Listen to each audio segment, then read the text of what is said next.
Well, it's been more than 2 years since Spider-Man No Way Home dropped in theaters and saw the return of Andrew Garfield, and fans are still wondering, could we get Amazing Spider-Man 3? Well, Garfield had a little bit to say about it this past week, and it has sparked new hope.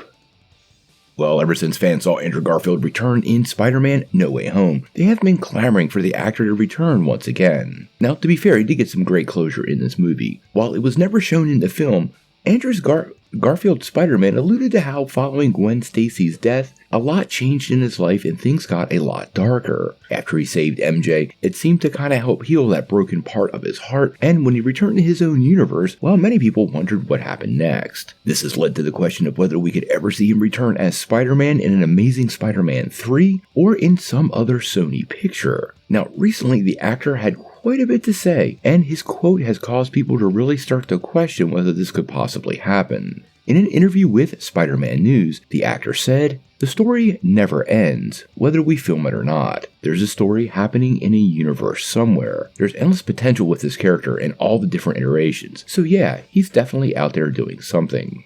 Now, it seems like Garfield will be fielding questions about Amazing Spider-Man 3 probably till the end of time, but it doesn't mean he couldn't come back as the character. Now, honestly, I do not think there's any chance of an Amazing Spider-Man 3 movie. There's a lot of complicated rights tied up in the Peter Parker version of the character in their contract with Marvel and Disney, so there are quite a few contractual and legal roadblocks there that could be a problem. But this doesn't mean he couldn't appear in other projects. As many of you know, Sony has a whole library of other Spider-Man-esque projects coming down the pipe, including Kraven the Hunter, Madam Web, a third Venom movie, and about a dozen other projects that never got off the ground. We also have a Silk and Spider-Man Noir project coming to Amazon, as well as Beyond the Spider-Verse, which could also see the character appear as his live-action self in the animated universe. Honestly, I would love to see Garfield return as the character. I really did like those first two movies, even though the second one did have a lot of problems. Andrew Garfield wasn't the problem, and his portrayal of the character was very well done. I do honestly believe there's a solid chance that him and Tobey Maguire could come back for Secret Wars. None of that's been confirmed, but the door is absolutely open to that happening, and it appears the actor would entertain the possibilities should it be presented, so we'll have to wait and see.